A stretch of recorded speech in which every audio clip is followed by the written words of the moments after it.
Welcome once again to Young Heretics, where today my message for you is there are four lights.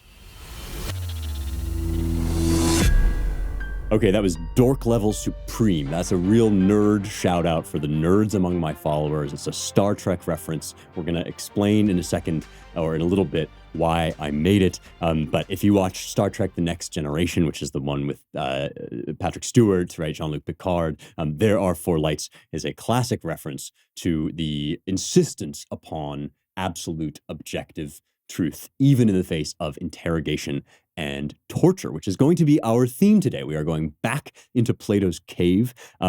I really love, I have to tell you guys, and you should give me feedback about this because I'm interested to know what you think. Recently on the show, as we've started to build up our reserves of, shared references and stuff that we have read together or things that, we've done other episodes on, I have found more and more that there's a wonderful freedom in kind of seeing where the ideas take us, especially when we get to something like this. I've been building up to being able to talk about Plato's Cave with you guys forever. I've been so excited to do it. And I want to take my time, and I'm really, like I said last week, I'm enjoying the ride. And so the show is kind of becoming a little bit more open-ended in the sense that like each episode kind of leads on into the next. And I am really loving that we are able to do that we have the luxury of going into detail, that we can give substantive commentary on these deep texts.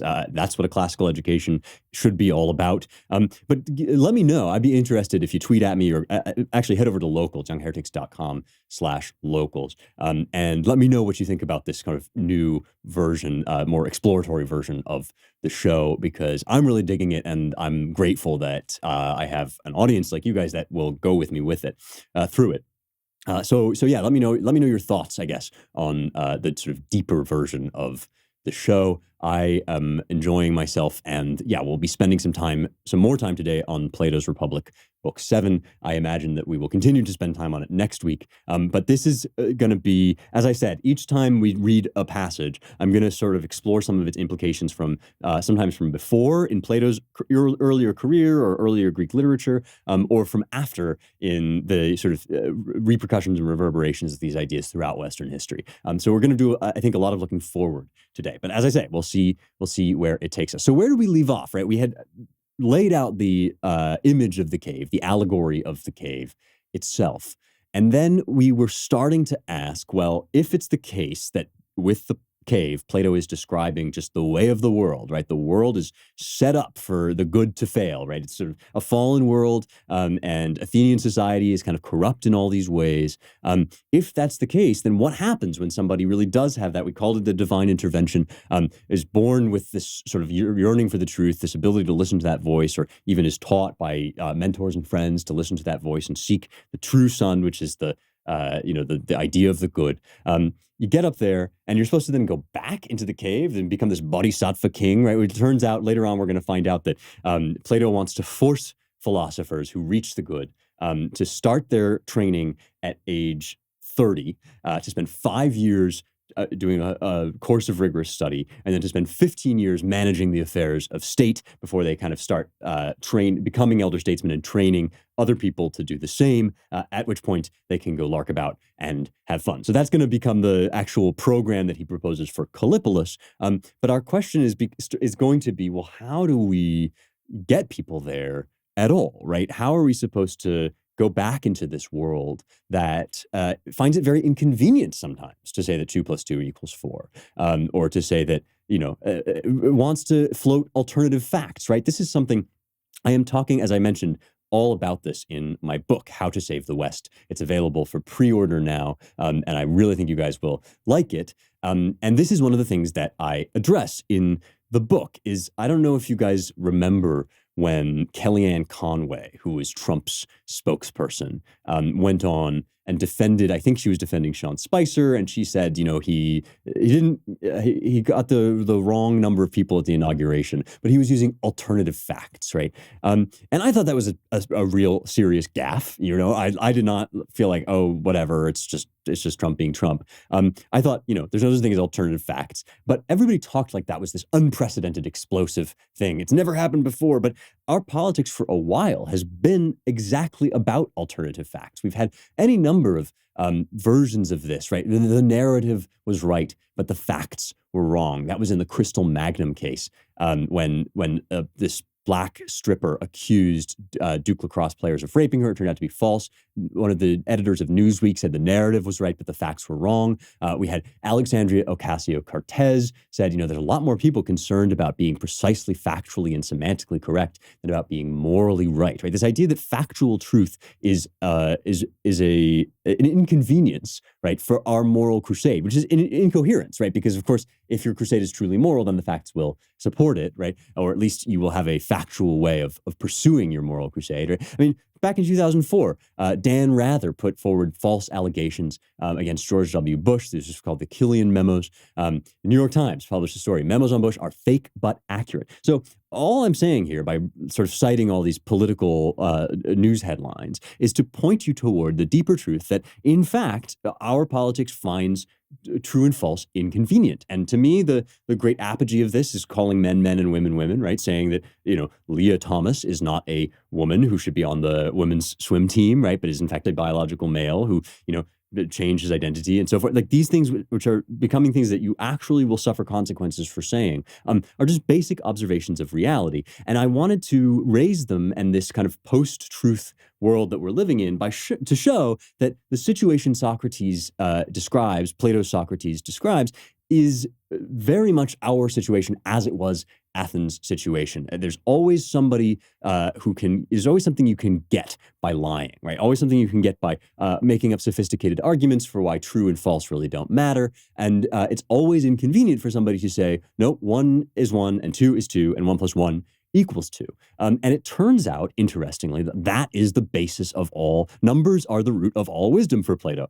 So I wanted to kind of get us into that by way of explanation for what might seem like a strange turn when he says, in order to educate people, after they've gone through their courses, their sort of remedial courses in like gymnastics and physical training and, how to play the lyre and stuff like that, they're then going to have to embark upon what will eventually become known as the quadrivium, although he doesn't call it that. So just to rehash, remember I talked about the trivium and the quadrivium, which in the medieval era become codified as this course of study. The trivium is the reason we get our word trivial from it, is because it's the three kind of it's the operating system of thought. It's like the basic things that you have to know how to do in order to seek the truth, even if it doesn't itself contain the truth. It's sort of like structures of thought. And so there's rhetoric, which is how to make a persuasive argument. There's grammar, grammatike, which is how to form a grammatical sentence and how to use language. And then there's logic, which is how to recognize valid and invalid and sound and unsound arguments. And so this, like I say, it's the operating system. It doesn't get you to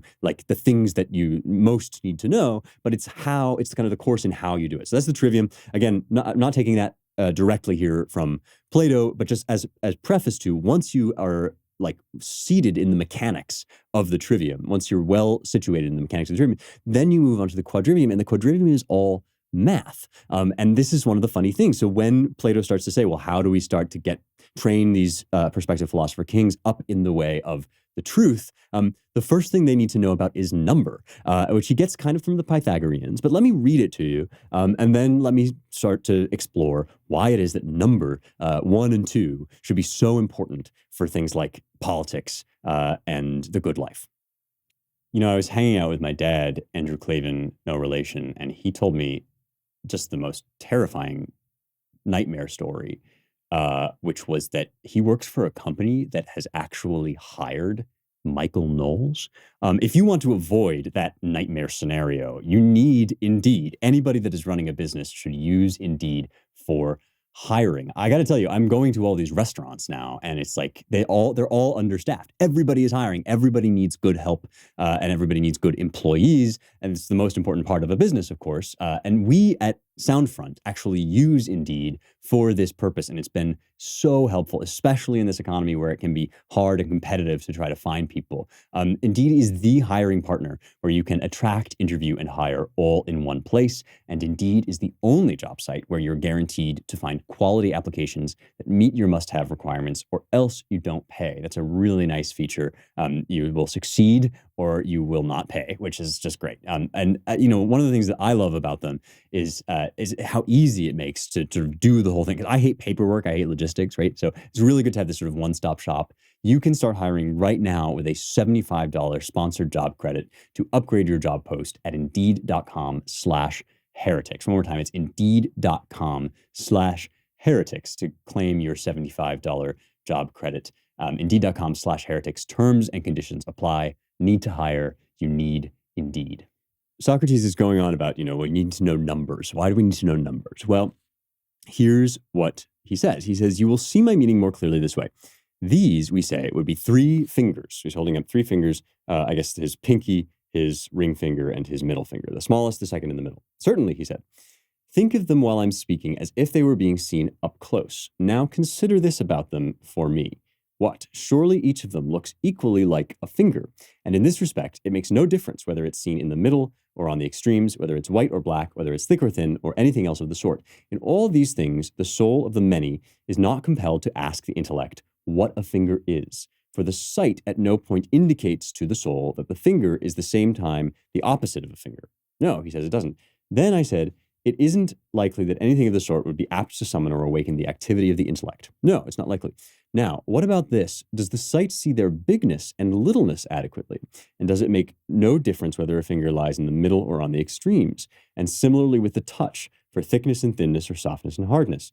And do the other senses reveal such things without insufficiency? Or doesn't each of them do the following? First, the sense set over the hard is also compelled to be set over the soft, and it reports to the soul that the same thing is sensed by it as both hard and soft. So it does, he said. Isn't it necessary, I said, that in such cases the soul be at a loss as to what this sensation indicates by the hard if it says that the same thing is also soft, and what the sensation of the light and the heavy indicates by the light and the heavy if it indicates that the heavy is light and the light heavy?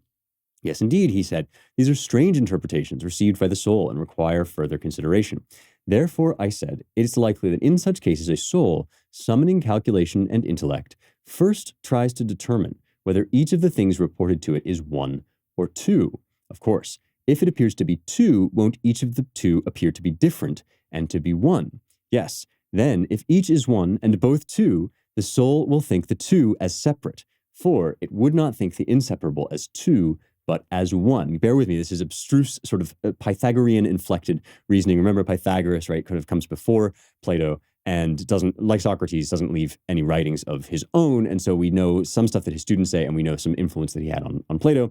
He's talking about the one and the many here, right? In order to clear up this intellect, the intellect was compelled to see big and little too, not mixed up together, but distinguished, doing the opposite of what the sight did. So sight too saw big and little, not separated, but mixed up together. In order to clear this up, the intellect was compelled to see big and little too, not mixed up together, but distinguished, doing the opposite of what the sight did. Isn't it from here that it first occurs to us to ask what the big and the little are? That's entirely certain. And so it was on this ground that we called the one intelligible and the other visible. Well then, this was what I was trying to convey, saying that some things are apt to summon thought while others are not. So he's saying that if everything, paraphrasing here, right?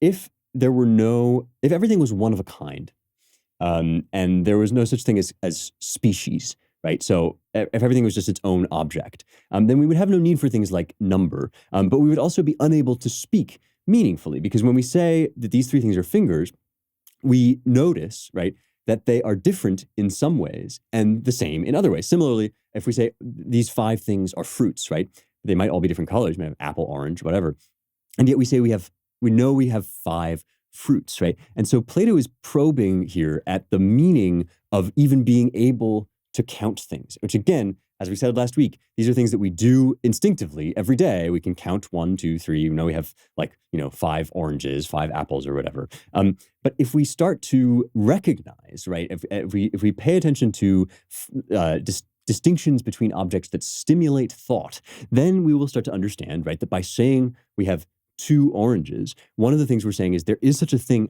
as an orange, right? And even though they are 2 distinct things, right, nevertheless, they are of a category which is one. And so this actually the point of counting, right, counting things of the same type, is not just like, oh, I'm a human with a brain, but rather that actually in the nature of things, there are some similarities which are essential and some similarities which are inessential. And that gets us to the heart of where we can start to categorize things. You sort of maybe see where I'm going here, because when I answer, this is what happened when I answered Matt Walsh's question, what is a woman, right?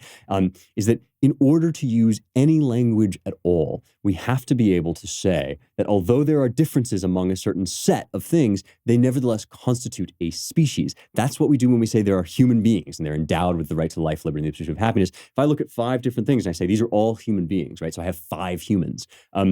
And if I then walk into another room and there's 3 people, I say there's 3 humans. One of the things I'm doing is I'm using an overarching concept of the human, right? Which enables me to do the counting at all. And this is why number, right, is the beginning of all wisdom. And it's the essence of number. It's not just like, I happen to be able to count things up, but rather I see to the core nature of what it is for there to be 5 things. It means that there's some things are different from other things, right? That black is not white, yellow is not green, right? And in order to be able even to count things at all, I have to be able to make those more fundamental distinctions, which have to do with what we might call the law of non-contradiction. Something can't be both a man and a woman at the same time. Something can't be a man and a horse at the same time, right? These things are what they are and not what they are not. And these things, being able to make those assertions undergirds every other kind of reasoning that we do. Let me now take this logic a little bit further, right, into the 20th century, because this is why I started with the Star Trek quote, right, is that it turns out one of the things we learn from the totalitarian regimes of the 20th century is that undermining the ability to do this basic mental operation of saying that is one thing and not another, right? It seems abstract, seems mathematical, but it's actually at the heart of all evil, right? That essentially like calling good evil and evil good, calling something X when it's actually Y, calling, a banana an orange, and forcing others to do the same is actually kind of the inherent logic of all brokenness and all sin. Because if what I want to do is deny, right, that these 2 women in front of me are actually part of the same category of person. Let's say I walk into a room, there's 3 women, 2 men. And in order to say that, in order to count the men and count the women, I have to be able to say that there is such a thing as men and women, even though they're different in all these other ways. Maybe one man is tall, one man is short, one man's medium height. That's 3 men, that's 2 women, right?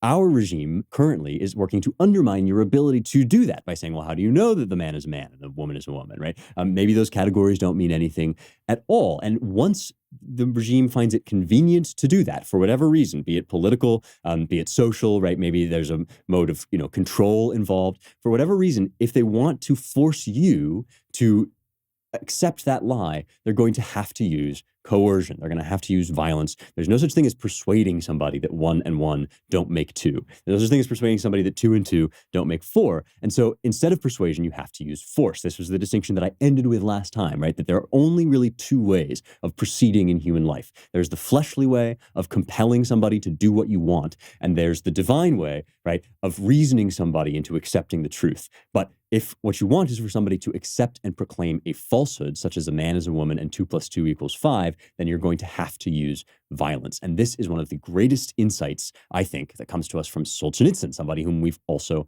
read before. But I haven't read to you yet, I don't think, from this speech, which I want to read now. It's called Live Not by Lies. There's a book out by Rod Dreher that just came out about that's titled Live Not by Lies, and it consists in part of interviews with survivors of the Soviet Union. But here's Solzhenitsyn in 1974. He's rearrested under Brezhnev.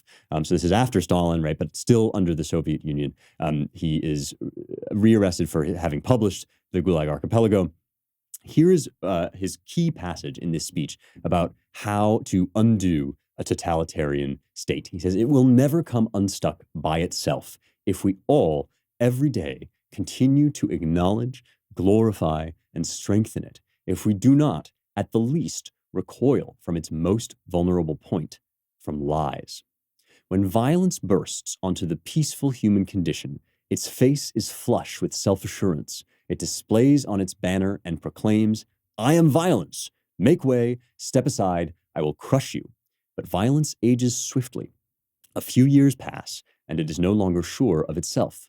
to prop itself up, to appear decent, it will without fail call forth its ally, lies. For violence has nothing to cover itself with but lies, and lies can only persist through violence. And it is not every day and not on every shoulder that violence brings down its heavy hand. It demands of us only a submission to lies, a daily participation in deceit, and this suffices as our fealty.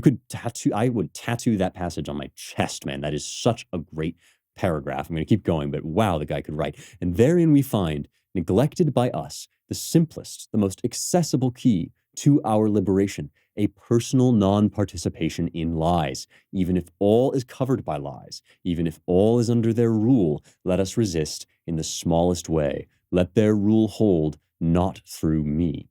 And this is the way to break out of the imaginary encirclement of our inertness, the easiest way for us and the most devastating for the lies. For when people renounce lies, lies simply cease to exist. Like parasites, they can only survive when attached to a person. We are not called upon to step out into the square and shout out the truth, to say out loud what we think. This is scary. We are not ready. But let us at least refuse to say what we do not think. This is the way, then, the easiest and most accessible for us, given our deep-seated organic cowardice, much easier than, it's scary to even utter the words, civil disobedience a la Gandhi.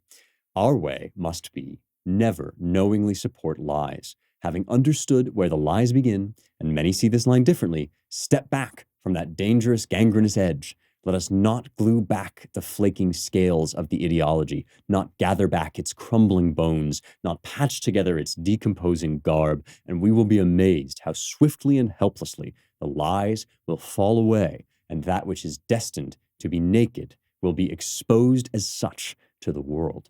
As I have been arguing, Solzhenitsyn is basically articulating in the modern context exactly what Plato is trying to show with the cave, with his insistence on number, right, as the first step into what will become the quadrivium, the course of study of the true, right, and the good.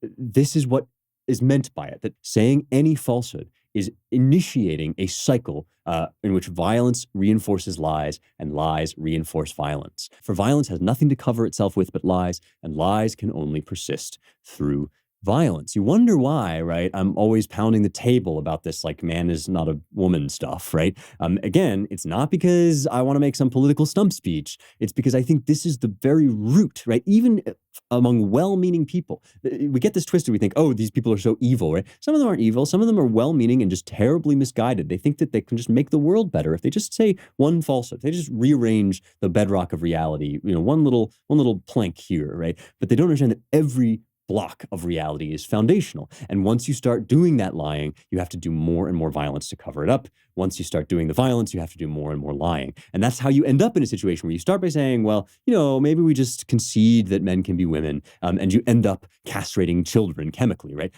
The personal non-participation in lies, which, as Solzhenitsyn says, right, is the least scary version of what you can do. Right? At a certain point, you're going to have to stand up. At a certain point, you're going to have to say no. But at first, all you can do is just not say yes, right? You just begin by not signing the diversity oath, right? Begin by not accepting that, you have to swear fealty to critical race theory in order to enter a company, right? This stuff will cost you, but it's the only it's the cost that you must pay, right? If you're not going to pay that cost, then you're not going to pay any cost. If you're not going to refuse to lie, then you're dooming yourself. It's the beginning of rebellion, right? Men can't be women, women can't be men. That's a start. And that's why, again, I keep returning to this Babylon Bee thing, right? They came out with this thing, Rachel Levine is the man of the year. It was a joke, but the point was that, Rachel Levine is not a woman, and they were kicked off. Why? Because by stating what they understand to be a bedrock fact of objective reality, right, akin to 1 + 1 = 2, and indeed, as I've just been showing, intimately connected to 1 + 1 = 2, because it has to do with the ability to count individuals as part of a group at all, right? By saying that 1 + 1 = 2, they were kicked off, and they represented a threat to the regime.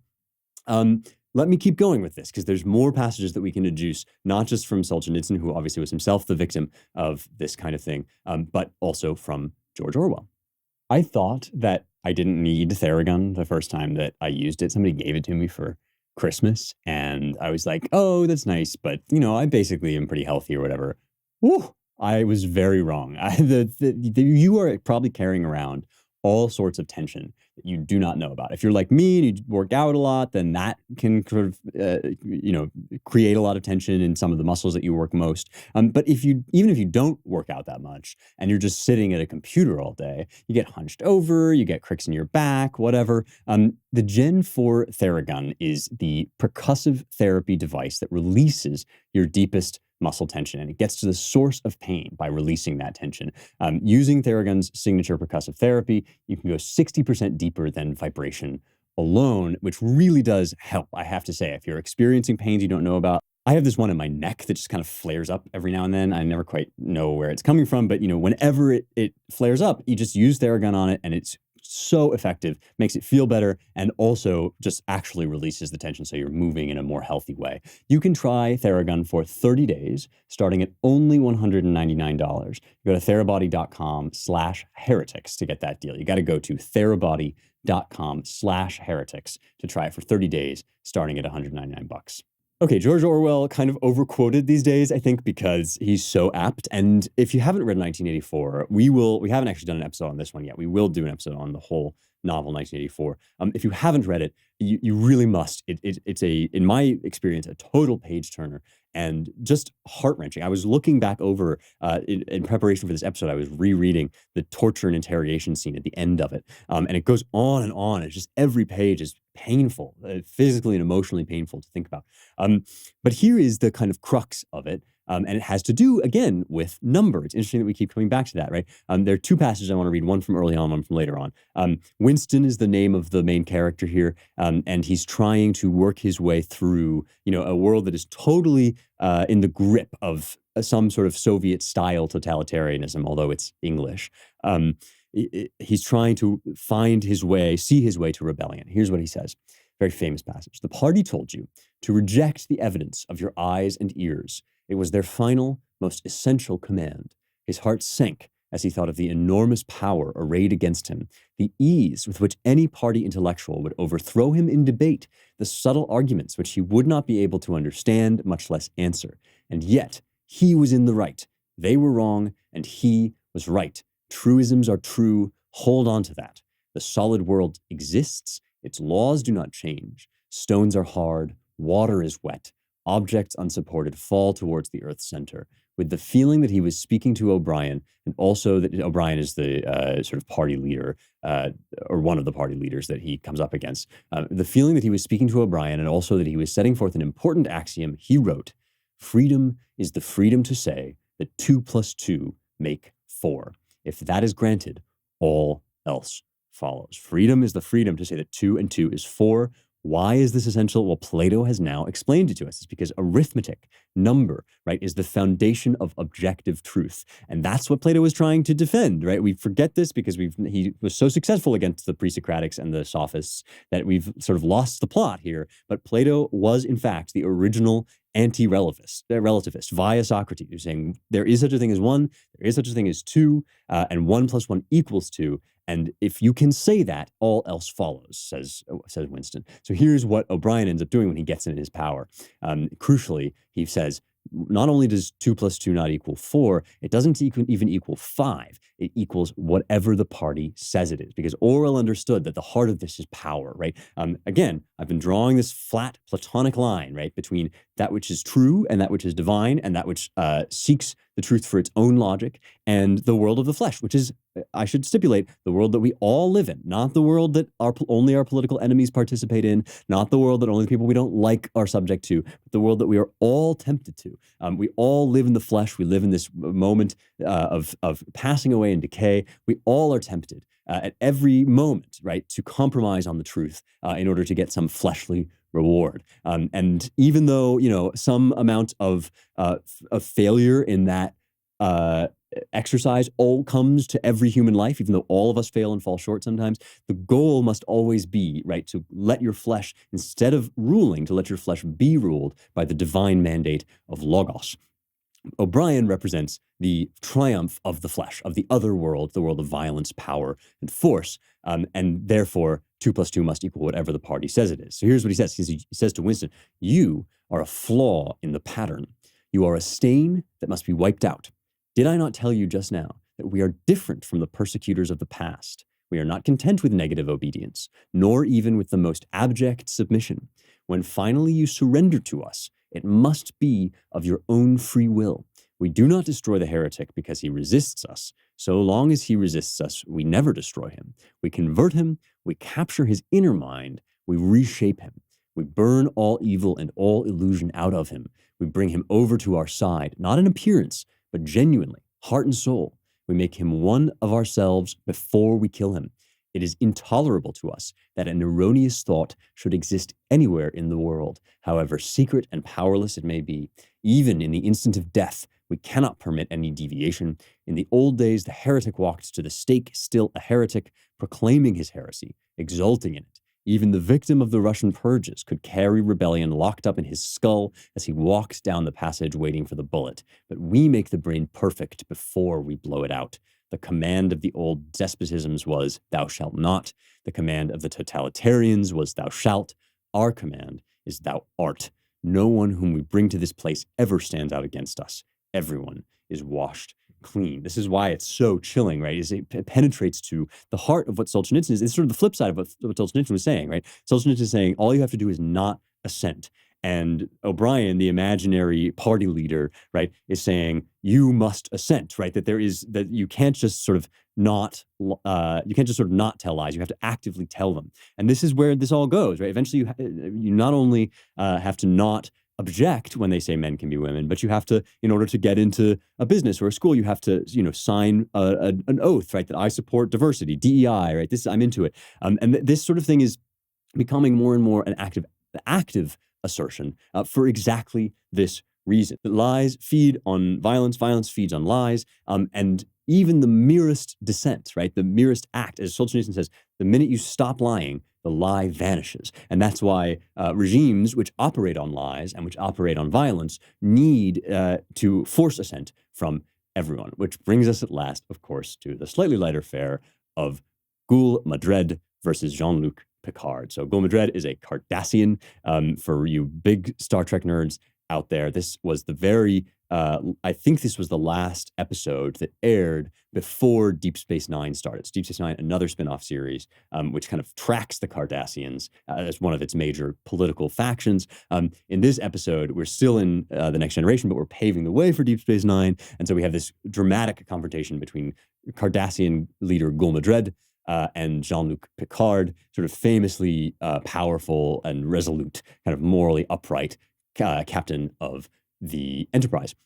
He gets captured, he's interrogated, and he's forced, Madred tries to force him to look at 4 lights and say there are 5. It's kind of a retread of the scene in 1984 where O'Brien tries to force Winston to say, that 2 + 2 equals whatever the party says, or that, he holds up 4 fingers and he says, how many am I holding? And he has to say 5 and so on and so forth. This is the idea, right? Is that Jean-Luc Picard has to say, there are 5 lights, but famously, and in all the GIFs, you can see this on the internet all the time, he says, there are 4 lights, is one of the great moments from Star Trek because it kind of reiterates this point, right? That number is the root of all wisdom, arithmetic is the essence of things. And if you can say that 2 + 2 equals 4, everything else follows. It is amazing to me how Plato kind of illustrates the reasoning behind this. All of these modern interpretations are very beautiful, Solzhenitsyn's especially, I think. And yet Plato is the one who kind of gets at the heart of the philosophical logic underpinning it with that Pythagorean observation, right? That by counting,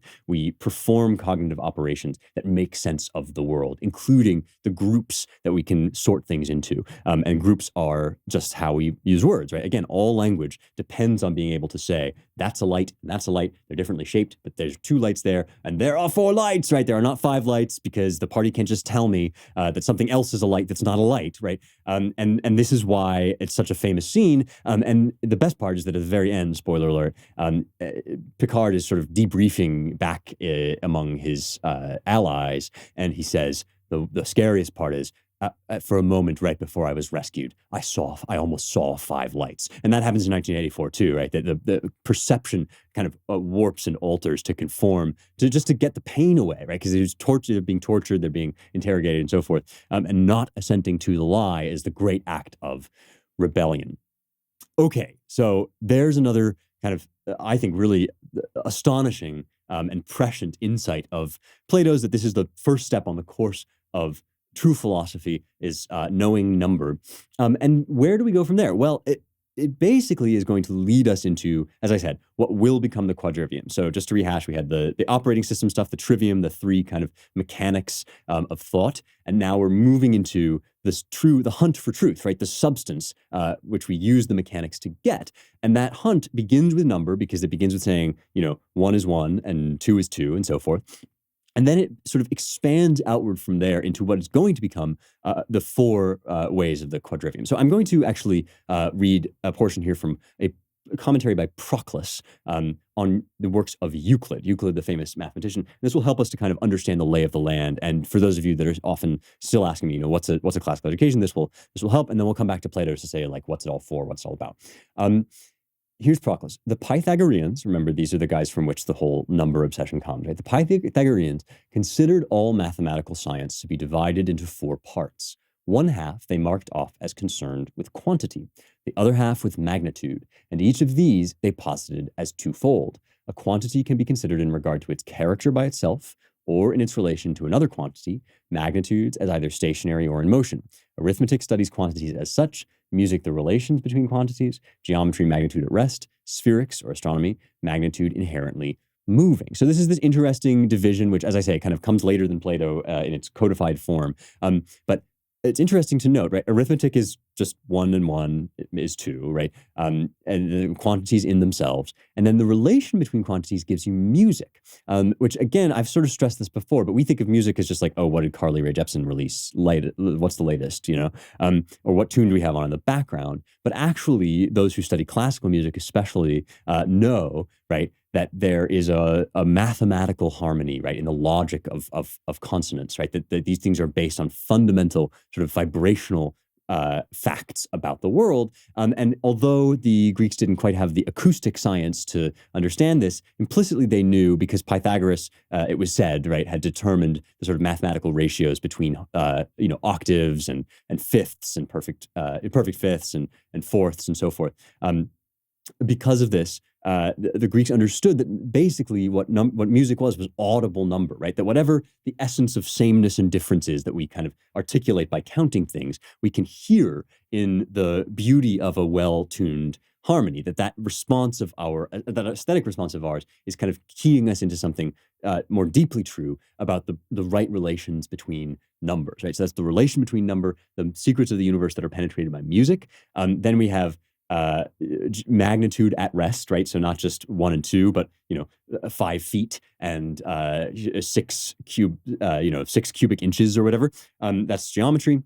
And then astronomy, magnitude inherently moving. So this is the trajectory of the planets and the laws of physics, essentially. And what's interesting is if you get to each of these ostensibly quote unquote STEM ideas, right? We sort of think of these now as, well, that's just what you study if you don't do the humanities. If you have a kind of left brain mentality and you're just interested in numbers, and there is a kind of like stereotype of the autistic scientist who's just tallying up tables and stuff. But one of the things that our ancestors understood better than us is that the point of studying these scientific and mathematical truths is because they reveal deeper philosophical truths about the structure of the cosmos and the order of creation. And this is where you get things like the music of the spheres, which was still live for somebody like Johannes Kepler, right? One of the great scientists of astronomy, right? One of the great discoverers of some of the laws of physics, right?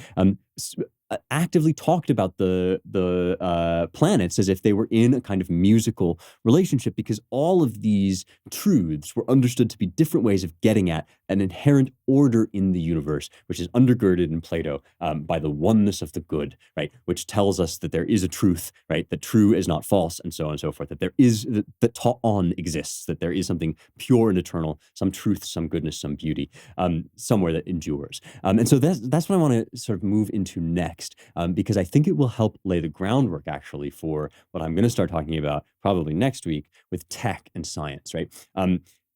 The problem that we are facing is often proposed to us as a problem of the triumph of scientism, right? The triumph of, well, everything's going to be categorized neatly into boxes and statistics, and science is taking over the world, and this technology, this digital technology is spinning out of control and giving people all this power. There's going to be AI, and we're going to upload our consciousness to the metaverse, whatever. All of that stuff, like all of those scientific advancements are in fact going to happen. Like you're going to get virtual reality that becomes more and more sophisticated, assuming that we don't all blow each other off the map, in the next 5 minutes. You're going to get gene editing, right? That people are able to do. And the problem that we are instinctively reacting to, conservatives like to be like, no, never do the metaverse. Metaverse is bad, right? Never do AI, never do any of this stuff. My feeling is that what we're actually responding to is the sense that the people who are developing these technologies often signal that they don't understand the meaning behind them, right? That there's such a thing as a human soul, and that these discoveries exist to illuminate and enable the human soul, because otherwise, what's the point, right? Otherwise, they just unmake us and destroy us. And so getting back to the quadrivium understanding of science helps us to affirm science, right? To like tech and to be okay with the idea that we're going to become more technologically competent, while also saying that, there's good and bad versions of this. And we can interpret tech in a number of different ways, right? Some of which are good and some of which are bad. And when Mark Zuckerberg says, connecting with people is going to happen in the metaverse, you're going to have an avatar, right? We can say that's not just an inevitable technological development. It's also a sales pitch. It's also saying, let's use the technology in this way, and a way that implies that the technology itself is the highest good, that the flesh is the highest good.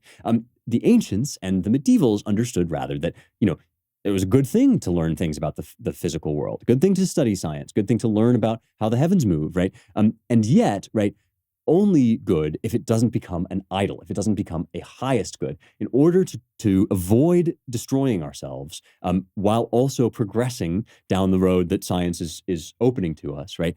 We have to understand that science is an ancillary good. It is a handmaiden of the human soul, right? And that's what the quadrivium teaches us. It says, yeah, absolutely. The heart of truth is number, right? The heart of truth is to know objective facts, to seek them, right? And to chart the motions of the heaven and to find out ever more. But why? Because those truths are themselves physical emanations, kind of physical shadows of spiritual realities, for which they are only a metaphor or an allegory. So that's what I want to start to get into next. And I'm going to start by this passage in Plato's Republic, Book 7, and then I'll sort of unpack this idea as we go. I have this new habit on a Saturday morning when I don't have to wake up too early, that I just get up and I pour myself a cup of Gold River American breakfast black tea. And man, it is like a highlight of the week. You get out a book, you drink the tea. It is so civilized. You feel like a fancy guy, and Winnie the Pooh, and I have those memes with Winnie the Pooh, and he's getting progressively more fancy. I feel like the one with the monocle and the tuxedo and Gold River tea, but you actually don't have to be all that fancy to like tea. It's a great beverage for really any time of day, and Gold River does it right. They don't just make that American breakfast blend. They also have a gunpowder green tea blend.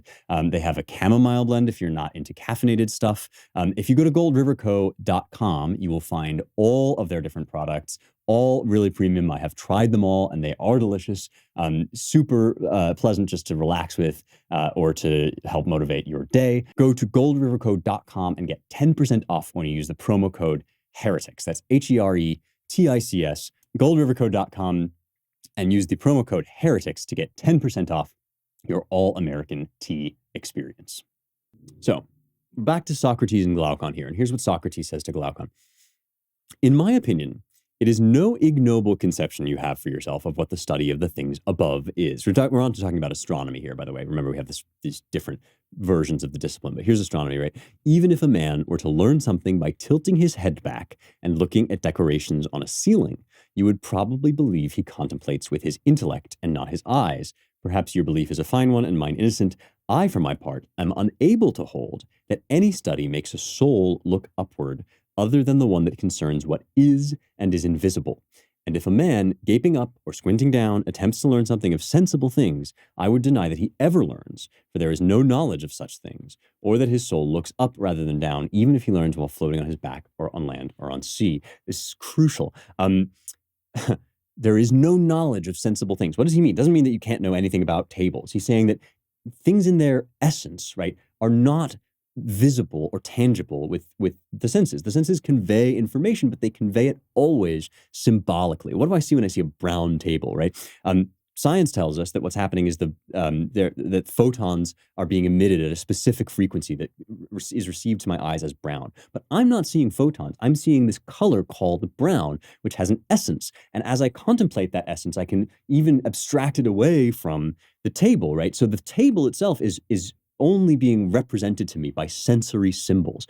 I don't see scientism, which says that science is the highest good and matter is all there is, teaches me to conceive of the truth as the model that I have in my mind, the picture that I have in my mind of like the atoms that are structured within the table, as if that's somehow more true than my experience of the table. But both my picture of the atoms and my vision of the table are kind of symbolic. They are sensory impressions that I'm getting. And that's why Plato says there's no direct knowledge of them, right? You are having a sensory experience, but your knowledge is of what the sensory experience communicates to you metaphorically. And so he says the things above, when we talk about looking at the things above, yeah, we do look up at the sky to study the motions of the planets, but we might equally look at a star chart, right? Or we might look down at the ground and sort of think, and we're still looking upward in that deeper spiritual sense. Just the same way that, in fact, when we look at the heavens, we don't go out and walk over to a star and look at it. We often look through a telescope or we look at maps of it. Plenty of things that you contemplate and know about that you've never seen, because there is no knowledge of sensory impressions, right? They're just impressions that communicate metaphorically to you. Let me read from a modern scientist with whom I don't often agree, but who talks about this interestingly in his book. This is a fellow named David Deutsch, and he is a quantum computer scientist at Oxford, and his book is called The Beginning of Infinity. And I was reading it because it has some stuff in it about the multiverse, another interest of mine. But here's something he says about his experience he had as a graduate student. Listen to this. Hold Plato in your mind here, talking about looking at a ceiling versus looking at the things that are truly above, right? This is how he describes the experience of looking under a microscope at certain photographic negatives of the sky on glass plates, he says. And so they've got these kind of images, they're searching for new galaxies, right? And he said, I reached one particularly ambiguous image and asked my hosts, is that a galaxy or a star? Neither, was the reply. That's just a defect in the photographic emulsion. The drastic mental gear change made me laugh. My grandiose speculations about the deep meaning of what I was seeing had turned out to be, in regard to this particular object, about nothing at all. Suddenly, there were no astronomers in that image, no rivers or earthquakes. They had disappeared in a puff of imagination. I had overestimated the mass of what I was looking at by some 50 powers of 10. What I had taken to be the largest object I had ever seen, and the most distant in space and time, was in reality just a speck, barely visible without a microscope, within arm's reach. How easily and how thoroughly one can be misled. So he's talking about how our impressions, right, of even massive, scientific wonders are interpretations, right, of visual cues, and they can mislead us. But wait, he said, was I ever looking at a galaxy? All the other blobs were in fact microscopic smudges of silver too. If I misclassified the cause of one of them because it looked too like the others, why was that such a big error? Because an error in experimental science is a mistake about the cause of something. And he goes on to say, well, scientists today rarely ever look at the sky. They'll look through telescopes sometimes, but often they just register, impressions that they've gotten in their measuring machinery, right? And so this is how all human experience works. This is what Plato means when he says there is no knowledge of sensory material. He's saying we don't actually reason about matter. We reason about the impressions we have of matter, and those impressions communicate something to us. Now, Deutsch would not agree with what I'm about to say, but my inference from this is that our whole idea that by doing science, we're going to get closer to some kind of truth about what physical objects would, quote unquote, are like without any human experience, if there were no humans in the universe, that whole idea is an illusion. All we do when we do science is we learn how the material world works in relationship to our consciousness. This is why I favor the Copenhagen interpretation of quantum physics, for those of you who are interested in this, right? The idea that our consciousness is in relationship with the matter, and the matter, as Kant told us, is sort of unknowable in itself, but knowable by mediation with our sense perception, right? Tells us that science isn't there to discover some like lump of matter outside of our minds. The science is there to teach us more about the world with which we are in relationship. And this is what the quadrivium understands. This is what Plato understands when he says, we're not doing astronomy just so we can look up because upward is better, right? True elevation is elevation of the soul, which moves up the ladder from sensory impressions to contemplation of the implication of those sensory impressions, and to reflection upon the divine. This is why the Psalms say that the heavens declare the glory of God, right? All of this stuff, which we must recover if we're going to move sensibly forward into our technological age, right, is essential for a right interpretation of science. We're going to get there next week, but let's finish out this thought, because I know I want to trace it sort of through some of the other passages, great passages from the West where it's discussed. The next thing I want to read to you is from Dante's Paradiso. And I know you guys really are asking for a Divine Comedy series of episodes. We are going to get there, I promise. This is just a little taste. Because Beatrice, who is Dante's sort of poet guide, Dante the poet, as Dante the character in the poem, guided through the spheres, that is literally through the planets, by Beatrice. And this is an ancient idea that as you travel through the solar system, you will reach higher and higher levels of divinity. And science pretends, right? Scientists say, well, we've been to the moon now, and we know that there are no divine beings out there. There are no angels out in heaven, right? So that was all a myth, of course. It's all been disproven. But one of the things that this passage from Paradiso shows is that the myths were never meant to be understood this way. Because Dante says to Beatrice, so you're taking me up to these different planets and I'm meeting these blessed souls on different planets, but is that, do they actually live there? Like if I got in he doesn't say it this way, but like if I got in a spaceship, would I go find them in these spheres? Here's what Beatrice says. They showed themselves to you here, not because this is their sphere, but as a sign for you. Such signs are suited to your mind, since from the senses only can it apprehend what then becomes fit for the intellect. And this is why the Bible condescends to human powers, assigning feet and hands to God, but meaning something else instead. And this, of course, right, what's beautiful about this is it's both the idea that creation is a sacrament, right? The idea that we see things, when we have a vision, right? When you have some intimation or dream, let's say, of the divine, right? You see it always in flesh because you only have your senses, right, to go on. And yet your senses are communicating something to you that is about more than just where things are in time and space. And so Beatrice is saying, like, this is a vision that we're communicating to you through your senses. The same way that your senses communicate to you that there's a solid object in front of you, right? Currently, your senses are communicating to you that there exists a higher plane where the blessed live. And the way that they're doing that is in the language of creation, the language of flesh and blood. But that doesn't mean that, like, there is some physical place where they live. In fact, they live beyond physical place, and perhaps, or they live, in a higher plane of existence altogether. And then she quotes Plato. She says, this principle, ill understood, misled almost all of the world once, so that Jove and Mercury and Mars gave names to stars. She said, this is why they named the planets after gods. It's because, in fact, they had this sense that there was something out there, and they communicated that in a sensory way. And then she quotes Plato's Timaeus, and she says, but if we understand these as kind of symbols and maps of deeper spiritual realities, then you'll do better. So here's to Plato's Timaeus, right? Just to kind of reinforce this is another Platonic dialogue, sequel to the Republic in many ways, takes place the day after the Republic. And he's describing how the gods equipped mankind with sensory apparatus.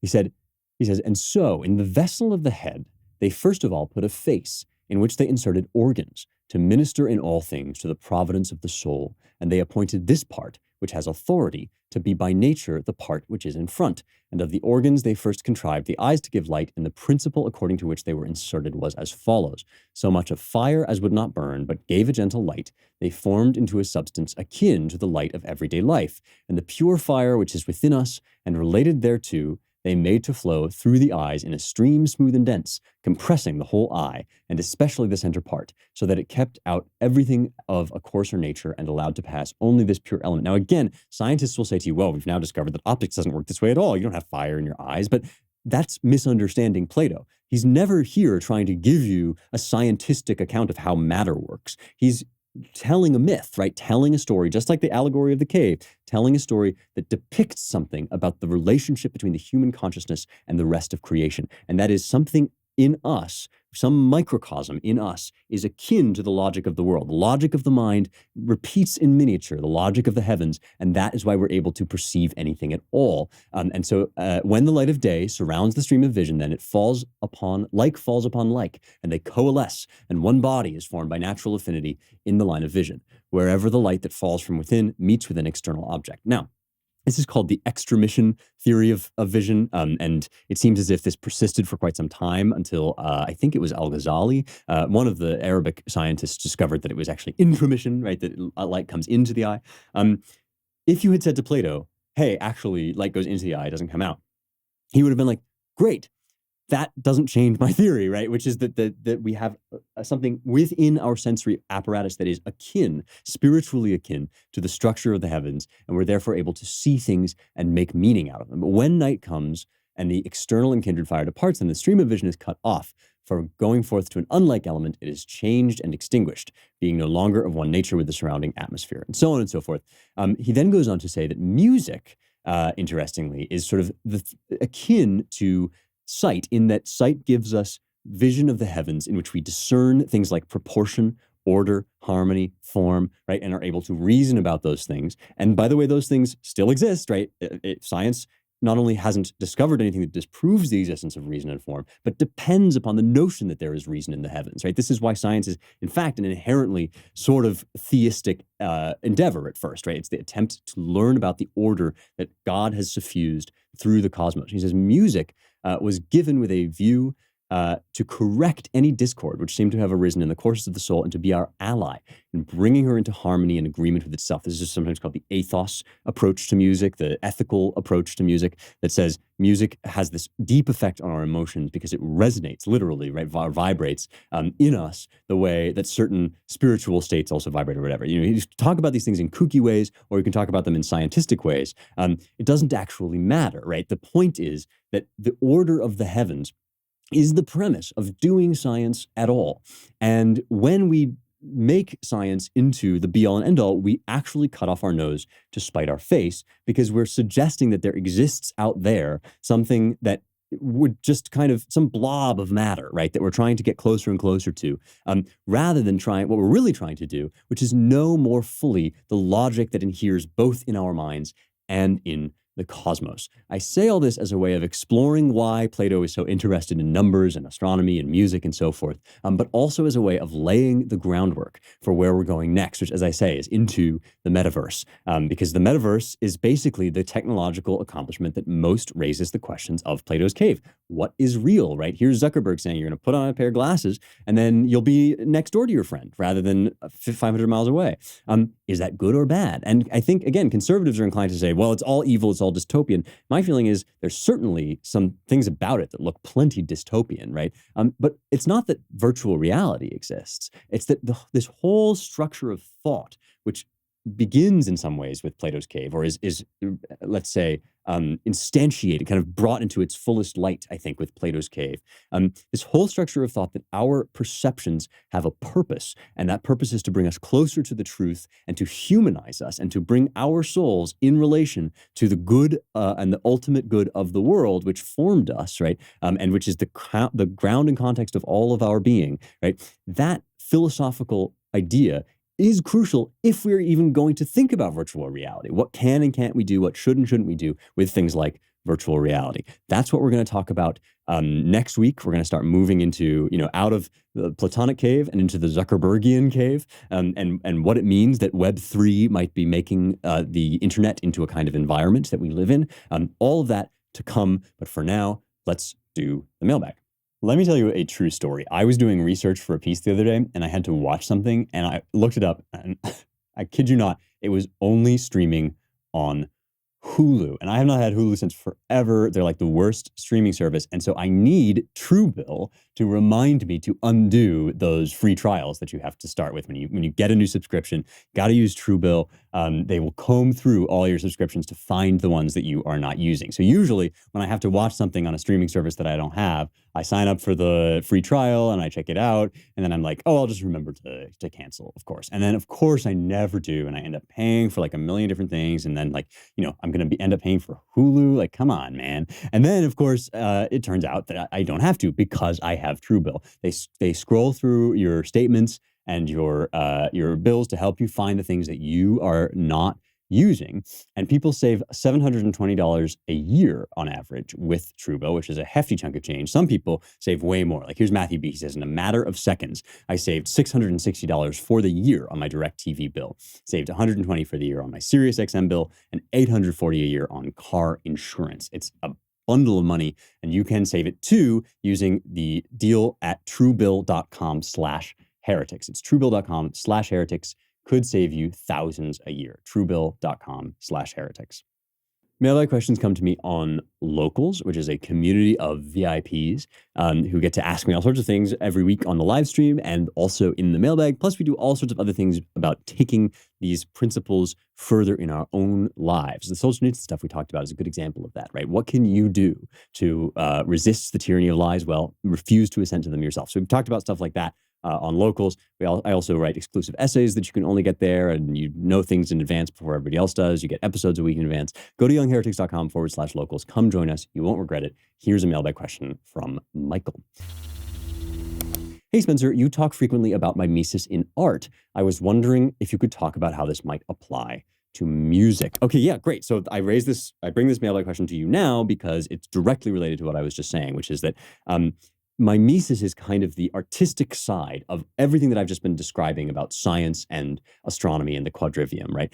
If the whole heavens declare the glory of God, and if our sight is given to us so that we can see representations of the truth, right, and be drawn up to higher truths through those representations, then art is kind of the emotional side of that, right? It's designed to convey to us symbolically, not things like 1 and 1 is 2, but things like, I love you, or things like, this is what fear feels like, and so forth. And the whole kind of spectrum of human emotion, the lived experience, if you will, which is crucial because it's the most, I think it's the center of why creation exists at all, is so that there can be self-awareness and consciousness in us as images of God. Visual art does mimesis in a certain way. And Aristotle has some great comments about this. If you want to learn more, go read Politics, Book 8. But then later on, this becomes also something that, Schiller talks about. The Germans are really good on this too. I'm going to give you the crib notes, if I may. I look at a sculpture. I see David's face, Bernini's David, right? His biting his lower lip, his eyes are concentrated in tension. I have this sense that he's winding up, right, to throw his slingshot. And that kind of communicates to me the inward experience of what that must be like, and, how he must have felt facing down Goliath and so forth. That's how most visual arts work. And indeed, it's also how drama and literary arts work, right? Yeah, I hear someone speak a word. That word makes me think of certain associations. I feel certain ways about it, right? I see people behaving on stage in certain ways. What I'm getting at is these all have these kind of symbolic intermediaries between my emotional experience and the other guy doing something, right?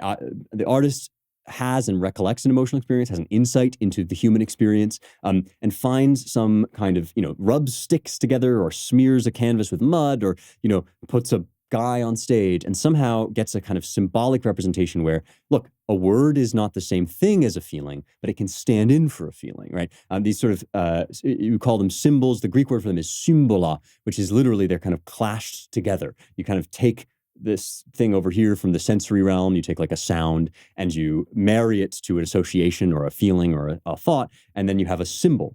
Symbols don't necessarily resemble the thing that they symbolize. So I can have a sign that says school crossing, and I know that there are kids, even though it doesn't look like kids, right? I mean, I'm worried that I'm not, that now I know to watch out so that I don't hit kids with my car.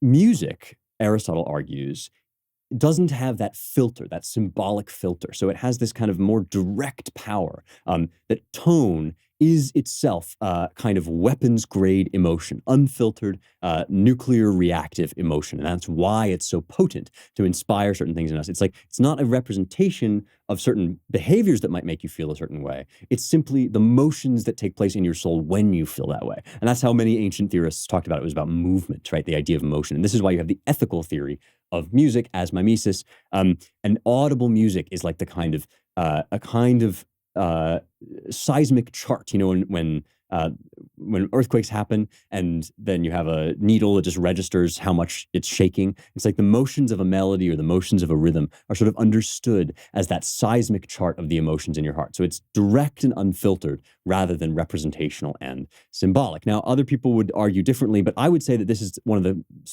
one of the most powerful ways of understanding why music is so emotionally affecting, is because rather than telling us a story that makes us feel a certain way, it just presents us with the feeling in its kind of pure form.